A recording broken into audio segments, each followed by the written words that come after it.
అందరికీ నమస్కారం. This is doctor RP Sudha. Welcome to my channel. ఇప్పుడు మనం మాట్లాడుకోబోయేది పక్ష ఫలితాలు మాట్లాడుకోబోతున్నాము. జూలై 16 నుంచి జూలై 31, 2025 పక్ష ఫలితాలు మాట్లాడుతున్నాము. అన్నిటికన్నా ముందు మనం ఎప్పుడు మాట్లాడుకునేది గోచారం. గోచార రీత్యా ఎక్కడెక్కడ ఏం ప్లానెట్స్ ఉన్నాయో ఫస్ట్ చూసుకుని దాన్ని బట్టి రాశి ఫలితాలు చెప్పడం అనేది జరుగుతుందన్నమాట. అందరికీ తెలిసిన విషయం, అందరికీ తెలుసు 9 ప్లానెట్స్ ఉంటాయి అండ్ ఆల్సో 12 రాశులు ఉంటాయి.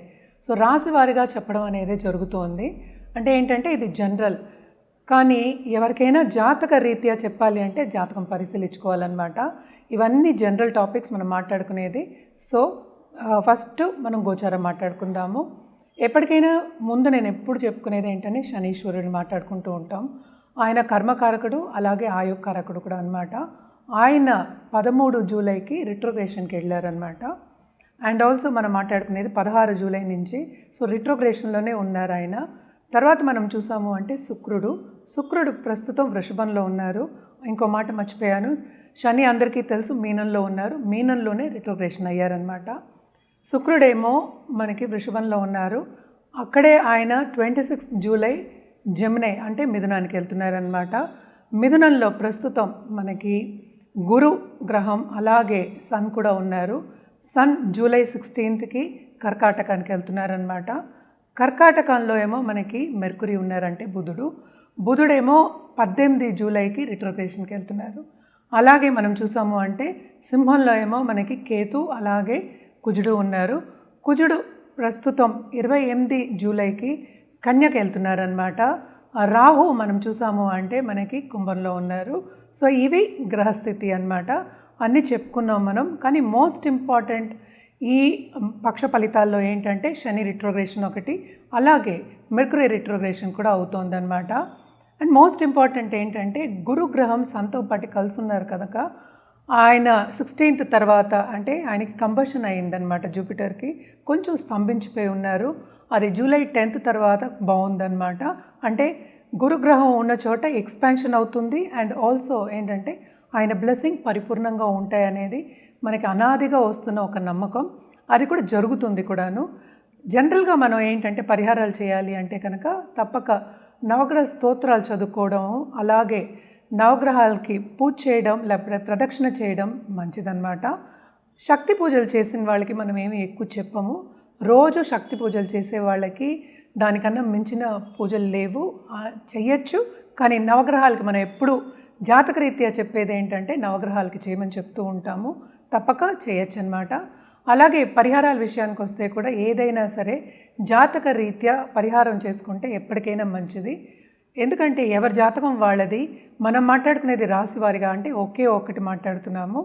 ఇంకా లగ్నం ఉంటుంది, మళ్ళీ ఏమో సుదర్శన చక్రం అని చెప్పుకుంటాము, అలాగే వింశోత్తరి దశాసిస్టం అని చెప్పుకుంటాము.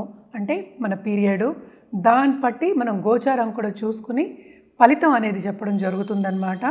తప్పక ఎవరికైనా కావాలంటే మమ్మల్ని సంప్రదించవచ్చు. జనరల్ పరిహారాలు అయితే నవగ్రహ స్తోత్రాలు మనం ఇప్పుడు మాట్లాడుకున్నాం.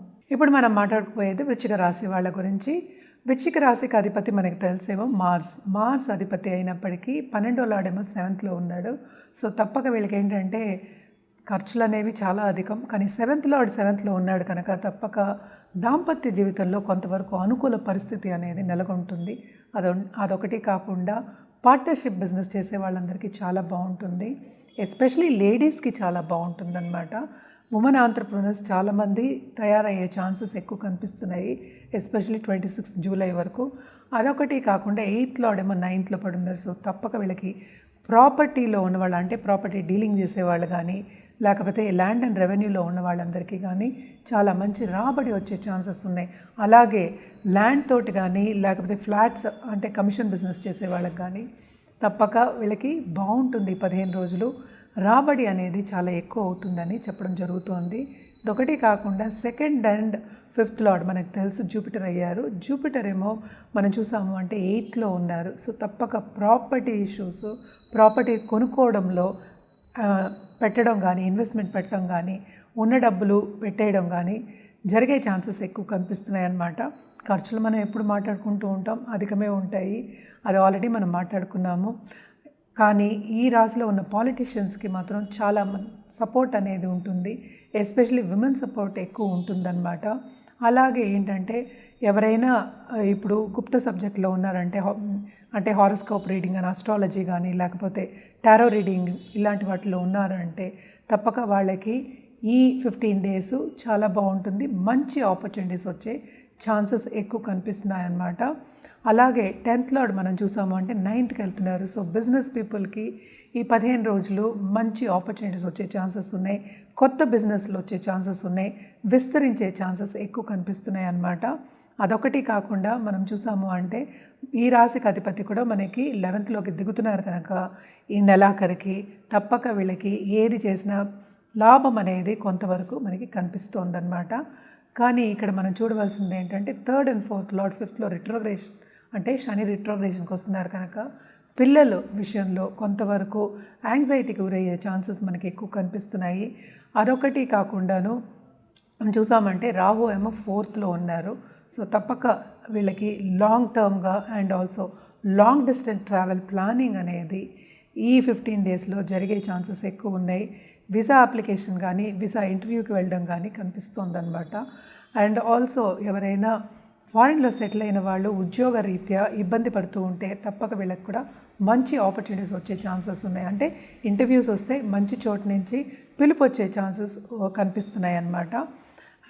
మనం పరిహారాల విషయానికి వస్తే కనుక తప్పక వీళ్ళు మంగళవారం దుర్గాదేవికి పూజ చేయడం, అది కూడా ఏంటంటే ఎర్ర పువ్వులతో పూజ చేయడం అనేది చాలా మంచిదన్నమాట. లేని పక్షాన్ని వెళ్ళి గుడికి వెళ్ళి సందర్శించుకోవడం చాలా మంచిది. అదొకటి కాకుండా ఇంటికి పిలిచి మంగళవారం ముత్తైదువులకి వాయనం ఇవ్వడం కూడా ఇంకా చాలా మంచిది. అండ్ ఆల్సో ఇవన్నీ చేసుకున్నప్పుడు ఏంటంటే కొంతవరకు ఏంటంటే పాజిటివ్ మైండ్ సెట్ కూడా పెరుగుతుంది, పాజిటివ్ రిజల్ట్స్ కూడా మనకి కనిపిస్తాయి అన్నమాట. ఇది ఎప్పటికైనా మన లాంగ్ టర్మ్గా ఆలోచించి ఒక రెమెడీ చెప్పడం అనేది జరుగుతుంది. సో తప్పక పాటించండి. ఇవన్నీ మీకు ఇంకా ఏంటంటే మంచి ఫలితాలు ఫ్యూచర్లో ఇస్తాయి. ఎవరైనా ఎప్పుడైనా అనుకునేది ఏంటి, ఫ్యూచర్ బాగుండాలనే కదా.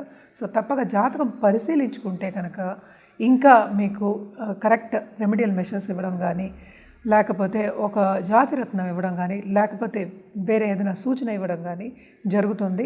తప్పక మమ్మల్ని సంప్రదించవచ్చు. ఎందుకంటే మనం ఇప్పుడు మాట్లాడుకునేది మనం 15 రోజులకే మాట్లాడుకుంటున్నాం, అంటే ఏంటి షార్ట్ టర్మ్ మాట్లాడుకుంటున్నాము. సో ఎప్పటికైనా లాంగ్ టర్మ్ అంటే జాతకం పరిశీలించుకోవడం అనేది చాలా ముఖ్యం అన్నమాట. సో పరిశీలించుకోవడం కూడా ఏంటంటే బాగా కొంచెం చదువుకున్న వాళ్ళు, కొంచెం ఎక్స్పీరియన్స్ ఉన్న వాళ్ళ దగ్గర పరిశీలించుకోవడం మంచిది. అలాగే మేమేంటంటే జాతిరత్నాలు జెమాలజిస్ట్ దగ్గర నుంచి ఇవ్వడం అనేది జరుగుతుంది. అదొకటి కాకుండా సర్టిఫైడ్ జెమ్స్ అనేది మనం చెప్పడం జరుగుతుంది. అది కూడా ఏంటంటే మీ జాతక రీత్యా అది వేసుకోవాలి అంటేనే చెప్పడం జరుగుతుంది, లేకపోతే వేరే రెమెడియల్ మెషర్స్ కానీ పరిహారాలు కానీ ఇవ్వడం జరుగుతుందన్నమాట. సో తప్పక మమ్మల్ని సంప్రదిస్తే మీకు అన్ని వివరాలు చెప్పడం జరుగుతుంది. ఇప్పుడు మనం మాట్లాడుకున్నది పక్ష ఫలితాలే, అంటే 15 రోజులకే మనం 15 రోజులు కాకపోతే 16 రోజులకే మాట్లాడుకున్నాము. సో ఎప్పటికైనా సరే జాతక రీత్యా అనేది మనం పరిహారం ఇవ్వడం అనేది కరెక్ట్గా ఉంటుంది. జాతక రీత్యా పరిహారం అంటే ఏమేమి ఇస్తాం, ఒక జపం చేయమంటాం, లేకపోతే ఏంటంటే రెమెడియల్ మెషర్స్ అంటే ఏంటంటే ఏ గుడికి వెళ్ళాలో చెప్తాము, పూజలు చేయమంటాము, అలాగే ఏంటంటే దానం ఇవ్వమంటాము, అలాగే ఏంటంటే మనం జాతిరత్నాలు కూడా ఇవ్వడం జరుగుతుందన్నమాట. సో ఇవన్నీ ఏంటంటే జాతక రీత్యానే ఇవ్వడం జరుగుతుంది. ఇదొకటి కాకుండాను ఎప్పటికైనా సరే ఇప్పుడు పీరియడ్ అంటే ఏంటి, మన టైం ఎలా ఉందో చూసుకుని చెప్పడం అనేది జరుగుతుంది అన్నమాట. రెమెడియల్ మెషర్స్ నేను చెప్పేది అంటే ఏంటి, మీకు జాతక రీత్యా జాతిరత్నం వేసుకోవాలి అంటేనే మనం చెప్పడం జరుగుతుంది. అదొకటి కాకుండాను మన దగ్గర ఏంటంటే జెమాలజిస్ట్ ఉన్నారు, వాళ్ళే ఎప్పటికైనా సరే మంచి జాతిరత్నం ఇవ్వడం అనేది జరుగుతుంది. అది కూడా ఏంటంటే ఎంత వేసుకోవాలి, ఎలా వేసుకోవాలి, ఏ వేలుకు వేసుకోవాలి, ఏ రోజు వేసుకోవాలి, ఏ టైంలో వేసుకోవాలి, అదొకటి కాకుండా మీకు ఏంటంటే నక్షత్రం పడుతుందా లేదా, అంటే మనకి గ్రహస్థితి ఎలా ఉందో చూసి ఆ రోజు వేసుకోమని చెప్పడం కూడా జరుగుతుంది. సర్టిఫైడ్ జెమ్స్ ఇవ్వడం అనేది జరుగుతుంది. ఎప్పటికైనా షార్ట్ టర్మ్ మనం మాట్లాడుకున్నప్పుడు మనం జనరల్గా మాట్లాడుకుంటాం, అంటే ఏంటి రాశి పట్టి మనం మాట్లాడుకోగలుగుతాం.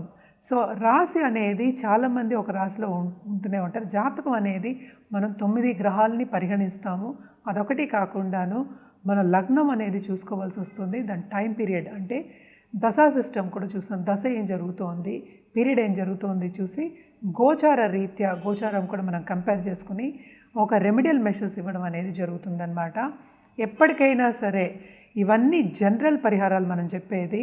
మీ జాతక రీత్యా ఇచ్చిన పరిహారం అనేది మీకు సూటబుల్ అనేది మీరు గుర్తుపెట్టుకోవాలి. అది ఎప్పటికైనా సరే మీకు ముందుకు తీసుకెళ్తుంది. అదొకటి కాకుండాను సక్సెస్, మీ లైఫ్ సక్సెస్ అవ్వడానికి, మీరు ఏం గోల్ కావాలి అనుకుంటున్నారో అది సాధించడానికి కరెక్ట్గా ఉంటుందన్నమాట.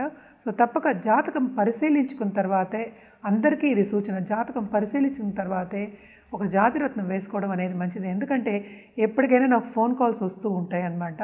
నాది ఈ రాశి, నాదేమో ఇది పేరు, ఈ పేరు మీద ఏంటి జాతిరత్నం వేసుకోవాలని అడుగుతూ ఉంటారు. పేరు అనేది ఏంటంటే కామన్, లెటర్స్ అనేది కామన్. మీరు పుట్టినప్పుడు నక్షత్ర రీత్యా చెప్పడం అనేది వేరు, మీ పేరు బట్టి చెప్పడం అంటే పేరు మారుతూనే ఉంటుంది. చిన్నప్పుడు మీ తల్లిదండ్రులు మీకు ఏమి జాతకం చూసుకోకుండా, నక్షత్రం చూసుకోకుండా పేరు పెట్టి ఉండొచ్చు. సో ఆ రీత్యా మనమేమో జాతిరత్నం వేసుకోవాలి అంటే ఎప్పటికైనా రైట్ అవ్వచ్చు, అది రాంగ్ కూడా అవ్వచ్చు అనమాట. సో తప్పక ఏంటంటే జాతకం అంటే డేటు, టైము, ప్లేసు ఇవి 3 ఉంటే జాతకం వేసి చెప్పిందే మనకి ఎప్పుడు కరెక్ట్గా ఉంటుందన్నమాట. సో ఇవన్నీ ఉన్నప్పుడు మమ్మల్ని తప్పక సంప్రదించవచ్చు. కింద ఇచ్చే ఈమెయిల్ ఐడి అలాగే నంబర్కి సంప్రదిస్తే అన్ని వివరాలు చెప్పడం జరుగుతుంది.